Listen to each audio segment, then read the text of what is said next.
Area diagrams అన్న. So this is also very very important question. చాలా సార్లు so many times repeated this concept. So diagrams అనేది గుర్తుకున్నట్లయితే ఈ diagrams అనేది ఈ క్లాసిఫికేషన్ అనేది దేని మీద డిపెండ్ అవుతుందంటే is a very very important dimensions పైన ఓకేనా క్లాసిఫై చేస్తాం. So the classification of diagrams can be based upon dimensions only. Dimensions అంటే మనకి ఖచ్చితంగా వస్తుంది 1 dimensions ఉంటవి, ఇంకా 2 dimensions ఉంటవి, అర్థమైందా? దెన్ ఆఫ్టర్ 3 dimensions ఉంటవి and non dimension nothing but there is no dimension. So 1 dimension అనేది మనకి ఏంటంటే వెరీ వెరీ ఇంపార్టెంట్. బార్ అనే వర్డ్ ఎక్కడైతే మనకు కనిపిస్తుందో బార్ అనే వర్డ్ ఎక్కడైతే the bar is called as a 1 dimension diagram.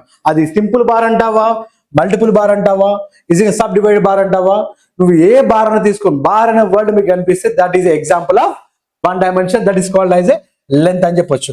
2 dimensions చూస్తే 2 dimensions 2 factors means that length as well as berth. ఓకేనా? సో అందులో మనకు అన్ని వచ్చేసాయి నాన్న. ఏంటంటే హిస్టోగ్రామ్ అనొచ్చు, ఓకేనా, సర్క్యులర్ డయాగ్రామ్స్ కావచ్చు అండ్ రెక్టాంగులర్స్ కావచ్చు, స్కేర్ కావచ్చు, ఇవన్నీ కూడా 2 dimension కిందికి వస్తాయి. మరి ఆ 2 dimension లో హిస్టోగ్రామ్ కి మరొక పేరు ఏంటంటే ఏరియా డయాగ్రామ్ అని చెప్పొచ్చు. Area diagram we can also called as histogram.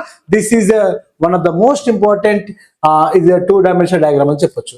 Next ఈ హిస్టోగ్రామ్ ని మనకు యావరేజెస్ లో మోడ్ అనే యావరేజ్ ని రిప్రజెంట్ చేస్తాము. అలాగే ఉర్జీవ్ అనే దాన్ని ఇజ్ ఏ మీడియన్, మనకు పొజిషన్ యావరేజ్ అయినా మీడియన్ గ్రాఫికల్ అని చెప్పేది ఉర్జీవ్ అని చెప్పొచ్చు.